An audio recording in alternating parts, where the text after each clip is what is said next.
हमारे जो भी बच्चे बीए फर्स्ट ईयर के फर्स्ट सेमेस्टर में एडमिशन ले चुके हैं और इंग्लिश लिटरेचर को अपने मेजर या माइनर सब्जेक्ट के रूप में पढ़ रहे हैं, तो इसके न्यू बैच 2027-28 की क्लासेस हम ऑल यूनिवर्सिटीज के लिए स्टार्ट कर चुके हैं। देखिए, जब भी आप लोग बीए में एडमिशन लेते हैं, फर्स्ट ईयर होती है, फर्स्ट सेमेस्टर होता है, तो आप लोगों को कुछ भी आइडिया नहीं होता कि आपको पढ़ाई कैसे करनी है, किस तरीके से एग्जाम की तैयारी करनी है, एग्जाम के पेपर का बेस क्या होगा, क्वेश्चन कैसे आएंगे, इम्पोर्टेंट क्वेश्चन कौन कौन से हैं, कौन सा यूनिट ज्यादा इम्पोर्टेंट है, अगर आपका पेपर एमसीक्यू बेस होगा या रिटन होगा तो किस तरीके से क्वेश्चंस आएंगे। तो आप बिल्कुल सही चैनल पर आए हैं, क्योंकि इस चैनल पर मैं आपको सारी इन्फॉर्मेशन देती रहती हूँ और हर एक टॉपिक की तैयारी कराती रहती हूँ। तो चैनल को सब्सक्राइब करना मत भूलिएगा। चलिए आते हैं, डायरेक्ट आपके टॉपिक को पढ़ना स्टार्ट करते हैं। आपके न्यू बैच की क्लासेस हम इंग्लिश लिटरेचर की स्टार्ट कर चुके हैं, जिसमें आपको English pros and writing skills यही पेपर पढ़ना होता है। इसके यूनिट नंबर 1 में आपको कंट्रीब्यूशन पढ़ना है राइटर्स का, जिसमें हम पिछली वीडियो में श्री अरबिंदो का कंट्रीब्यूशन पढ़ चुके हैं। आज का वीडियो यूनिट नंबर 1 का पार्ट 2 है, जिसमें हम कंट्रीब्यूशन ऑफ रविंद्रनाथ टैगोर पढ़ने वाले हैं। जिन बच्चों ने पार्ट 1 की वीडियो नहीं देखी है वो जरूर देखेंगे, क्योंकि जब आप फर्स्ट वीडियो देखेंगे बिल्कुल अपनी, तो वहां पर आपको बहुत सारी नई चीजें पता चलती हैं कि पढ़ाई कैसे करनी होती है। फिर जब क्लासेस स्टार्ट हो जाती हैं तो आप रेगुलर क्लासेस करते हैं तो फिर आपको सब कुछ अपने आप समझ आने लगता है। तो कंट्रीब्यूशन क्या होता है पिछली वीडियो में मैंने आपको बता दिया है। यहाँ पर हम डायरेक्ट टॉपिक को स्टार्ट करेंगे। जो कुछ इम्पोर्टेंट है वो बता रही हूँ, ध्यान से सुनते रहिएगा। एग्जाम में क्वेश्चन पूछता है right the contribution of Rabindranath Tagore. यह आपसे पूछ देगा right A note on Rabindranath Tagore. तो आपको किस तरीके से अपना आंसर लिखना है, चलिए मैं आपको बताती हूँ। जब भी एग्जाम में क्वेश्चन पूछे, सबसे पहले आप इंट्रोडक्शन डालेंगे, जिससे कि एग्जामिनर पूरा नंबर देता है, क्योंकि इससे आपका आंसर काफी अच्छा देखने में लगता है। इंट्रोडक्शन में आप लिखेंगे Rabindranath Tagore was a highly influential poet, novelist, musician and painter who revolutionized Bengali literature and music। Rabindranath Tagore was यानी थे ए हाईली इन्फ्लुएंशियल पोएट, यानी कि बहुत ही ज्यादा इन्फ्लुएंशियल पोएट थे, ग्रेट पोएट थे, नॉवेलिस्ट थे, म्यूजिशियन थे यानी संगीतकार थे, पेंटर भी थे, और ये बंगाली लिटरेचर एंड म्यूजिक के लिए काफी ज्यादा फेमस है, क्योंकि रविन्द्रनाथ टैगोर का जन्म जो हुआ था वो बंगाल में कोलकाता में हुआ था, इसलिए बंगाली थे और ये अपने ज्यादातर वर्क बंगाली में ही लिखते थे, लेकिन उसको बाद में फिर ट्रांसलेट भी कर देते थे। तो चलिए अब इनकी बायोग्राफी देखते हैं। एग्जाम में बायोग्राफी आप जरूर लिखिएगा। बायोग्राफी में आप लिखेंगे he was born on 7 May 1861 in Kolkata then Calcutta. He was born यानी उनका जन्म हुआ था 7 मई 1861 को कोलकाता में, जो कि तब कलकत्ता के नाम से जाना जाता था। He belonged to a respected and educated family। Rabindranath Tagore का बिलोंग एक बहुत ही रेस्पेक्टेड यानी सम्मानित और एजुकेटेड फैमिली से था। देखिए, रविन्द्रनाथ टैगोर का जो जन्म हुआ था एक बहुत ही अच्छी फैमिली में हुआ था, लेकिन रविन्द्रनाथ टैगोर का जब स्कूल में एडमिशन कराया जाता है तो ये स्कूल की 4 दीवारी के अंदर पढ़ाई करना पसंद नहीं करते और ये घर पर ही रहकर पढ़ाई करते हैं और बहुत सारी लैंग्वेज का ये अध्ययन कर लेते हैं। Tagore started writing poems at a young age. Rabindranath Tagore को देखिए पोएम्स में काफी ज्यादा इंटरेस्ट था और ये स्टार्ट कर देते हैं राइटिंग यानी लिखना, पोएम्स यानी कविताओं को एट द यंग एज में ही, यानी ये छोटे थे तभी से ये पोएम्स को लिखना शुरू कर देते हैं। He wrote novels, short stories, plays, essays and songs mainly in Bengali and translated many of his works into English। देखिए, उन्होंने लिखा, he wrote उन्होंने लिखा नॉवेल्स, ये नॉवेलिस्ट भी थे, शॉर्ट स्टोरीज भी लिखते थे, ये शॉर्ट स्टोरी राइटर भी थे, प्लेस भी यानी ड्रामा भी लिखते थे, ये ड्रामाटिस्ट भी थे, ये एस्से भी लिखते थे एंड सॉन्ग्स भी लिखते थे, मेनली इन बंगाली और ज्यादातर ये बंगाली भाषा में ही लिखा करते थे। एंड ट्रांसलेटेड और फिर उसको अनुवाद भी करते थे मेनी ऑफ हिज वर्क्स, यानी इन्होंने ज्यादातर तो बंगाली में ही लिखा है, लेकिन अपने कुछ वर्क को इन्होंने खुद ही इंग्लिश में भी ट्रांसलेट कर दिया है।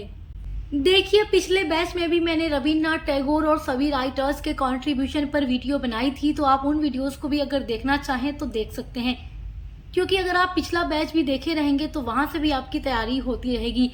बाकी जो न्यू बैच के बच्चों के लिए क्लासेस हैं वो हम हर सब्जेक्ट के स्टार्ट कर चुके हैं, और इस बार एग्जाम में कैसे क्वेश्चंस आएंगे इन पर भी हम आपको वीडियोस बनाकर बता देंगे सब कुछ, तो आपको टेंशन एग्जाम की बिल्कुल भी नहीं लेना है। अब आगे देखिए, 1913 में वे बन जाते हैं the first Asian to win the Nobel prize in literature for his book Gitanjali. देखिए, 1913 में वो बन जाते हैं पहले एशियन टू विन, जीतने वाले the Nobel prize in literature, साहित्य में, for his book Gitanjali. Rabindranath Tagore की बहुत ही फेमस बुक है गीतांजलि। जब रविन्द्रनाथ टैगोर इस बुक को लिखते हैं तो इसके बाद ही 1913 में इनको नोबेल प्राइज से सम्मानित किया जाता है। पूरे इंडिया के और साथ ही साथ पूरे एशिया के भी ये पहले व्यक्ति थे जिनको लिटरेचर में नोबेल प्राइज दिया गया था। तो पूरे एशिया के पहले व्यक्ति थे जिन्हें नोबेल प्राइज दिया गया था। इसलिए यहाँ पर जब भी नोबेल प्राइज की बात आती है तो पूरे एशिया की बात आ जाती है कि ये पूरे एशिया के पहले व्यक्ति थे जिन्हें नोबेल प्राइज 1913 में दिया गया था। He also founded Visva Bharati university at Shanti Niketan to promote quality education. देखिए, इन्होंने फाउंडेड यानी स्थापना की विश्व भारती यूनिवर्सिटी की एट शांति निकेतन में। देखिए, इन्होंने एक शांति निकेतन में स्कूल भी खोला था, लेकिन धीरे धीरे वो यूनिवर्सिटी का रूप ले लेता है और आज वो पूरे विश्व में प्रसिद्ध है विश्व भारती यूनिवर्सिटी के नाम से, जहां पर दुनिया भर से स्टूडेंट्स पढ़ाई करने के लिए आते हैं। और इन्होंने एजुकेशन क्वालिटी को प्रमोट करने के लिए ही एक स्कूल खोला था। ही डाइड ऑन 7 अगस्त 1941। इनकी मृत्यु 7 अगस्त 1941 में हो गई थी। तो ये रही रविन्द्रनाथ टैगोर की बायोग्राफी। आगे अब पढ़ते हैं रविन्द्रनाथ टैगोर का contribution to Indian English literature, यानी इंग्लिश लिटरेचर में, इंडियन इंग्लिश लिटरेचर में इन्होंने क्या कुछ योगदान दिया है, क्या कुछ लिखा है, कैसे लिखा है। देखिए, एग्जाम में जब भी कंट्रीब्यूशन पूछेगा तो आप पॉइंट में ही अपना आंसर लिख करके आइएगा, जैसे मैं इस वीडियो में आपको बता रही हूँ। मैं आपको नोट्स बनाकर इसीलिए पढ़ाती हूँ ताकि आपको एग्जाम में जाकर अपना आंसर कैसे लिखना है आपको एक आइडिया लग सके।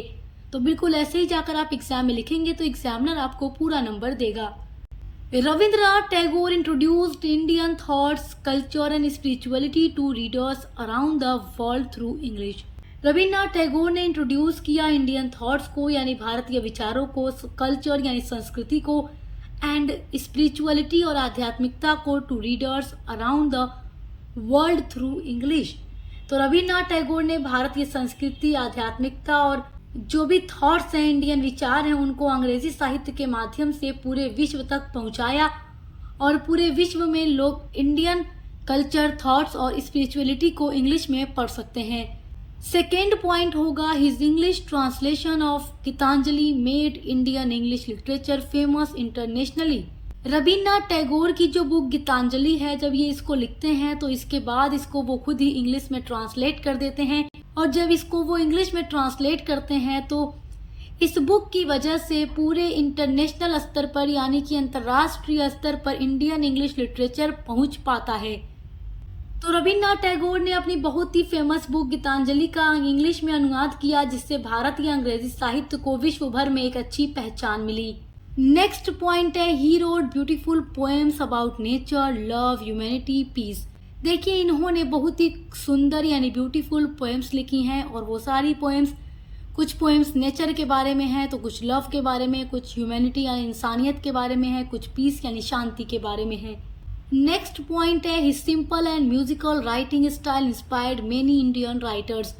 इनके जो लिखने की सिंपल और म्यूजिकल राइटिंग स्टाइल है यानी लिखने का आसान और अच्छा तरीका जो है, इसने इंस्पायर्ड किया यानी प्रेरित किया मेनी इंडियन राइटर, बहुत सारे भारतीय लेखकों को इनके लिखने की स्टाइल प्रेरित करती है और बहुत सारे राइटर्स इनके जैसा लिखना भी शुरू करते हैं। कंट्रीब्यूशन का सबसे इम्पोर्टेंट पॉइंट यही होने वाला है जो कि आपको एग्जाम में जरूर लिख करके आना है, और बिल्कुल ऐसे ही ब्लैक पेन से लिखना है ताकि आपका आंसर हाईलाइट हो सके और एग्जामिनर इसको देखकर पूरा नंबर आपको दे सके। देखिए, कंट्रीब्यूशन में ये पॉइंट जरूर लिखिएगा। किसी भी राइटर का कंट्रीब्यूशन आपको मैं बताती हूँ तो ये इंपॉर्टेंट पॉइंट सभी में मैं ऐड करती हूँ। He wrote many important works including, इन्होंने बहुत सारे इंपॉर्टेंट वर्क लिखे हैं यानी किताबें लिखी हैं इंक्लूडिंग, जिसमें शामिल है Gitanjali, the gardener, the home and the world and the post office.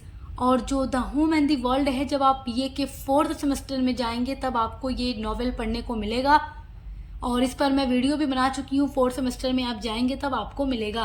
तो ये सारे फेमस वर्क हैं रविन्द्रनाथ टैगोर के, जो कि आपको इनके कंट्रीब्यूशन में लिखना बहुत ज़रूरी है।